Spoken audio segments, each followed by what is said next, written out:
Olá pessoal, tudo bem com vocês? Eu sou a professora Juliana Santiago, professora de Química, e nessa aula nós iremos estudar sobre a crioscopia e osmose, que são exemplos de propriedades coligativas. O que quer dizer isso? Propriedade coligativa. Quando eu adiciono um soluto não volátil a uma solução, ou a água, por exemplo, o que vai acontecer? Comparando um líquido puro e uma solução, haverá uma modificação nas propriedades dessa solução com relação ao líquido puro. E é isso que a gente vai estudar nessa aula de hoje. Mas antes, eu gostaria de colocar algumas questões para vocês. Como que é possível a formação de icebergs, sendo que ao redor eu tenho a água no estado líquido? Ou como evitar que produtos cosméticos à base de água não congelem em temperaturas negativas ou em países muito frios? É muito comum também, nesses países muito frios, adicionar o quê? O sal, para evitar a formação de neve e assim as pessoas conseguirem transitar. Uma outra situação que nós podemos observar essa influência da adição de um soluto e alteração da temperatura do ponto de congelamento é a adição de glicose à água pura.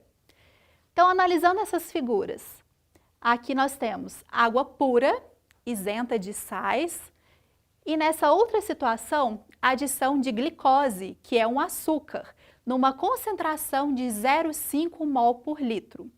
Lembrando que, se você tem alguma dúvida com relação à concentração molar, você pode assistir outras videoaulas para te ajudar a compreender, tudo bem? O que vai acontecer? Ao adicionar a glicose em água, a temperatura ou ponto de congelamento vai o quê? Diminuir.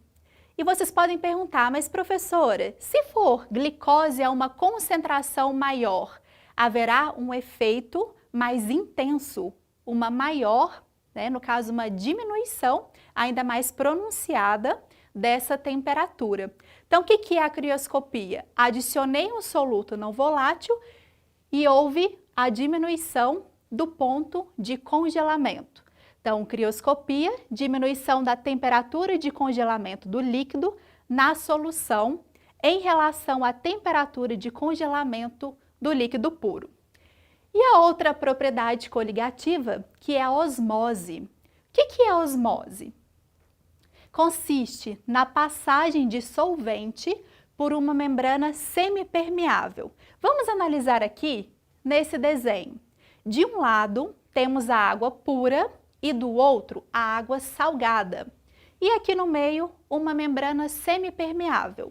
Haverá um fluxo de solvente de água, no caso, esse meio ele é menos concentrado, porque eu só tenho água pura.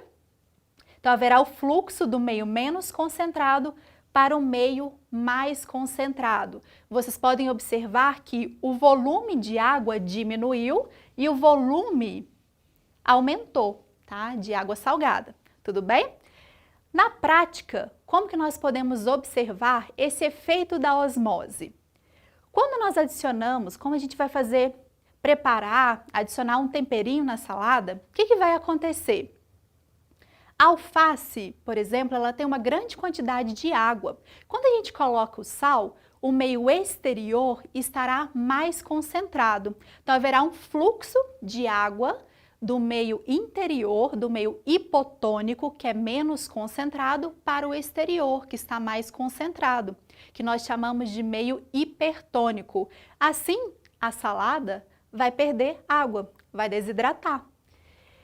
Outro exemplo que nós podemos citar com relação à osmose é a não adaptação, na maioria dos casos, dos peixes de água doce em ambiente marinho, justamente por uma diferença de concentração de sais.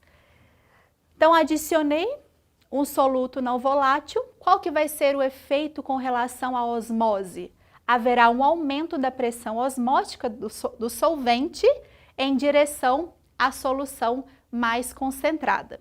Então, eu espero que tenha ficado claro para vocês sobre a diferença dessas propriedades coligativas, crioscopia diminuição da temperatura de congelamento e osmose, que está relacionada a essa passagem de solvente de um meio menos concentrado para um meio mais concentrado.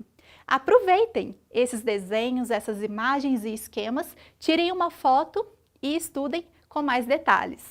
Muito obrigada pela atenção de vocês e até a próxima!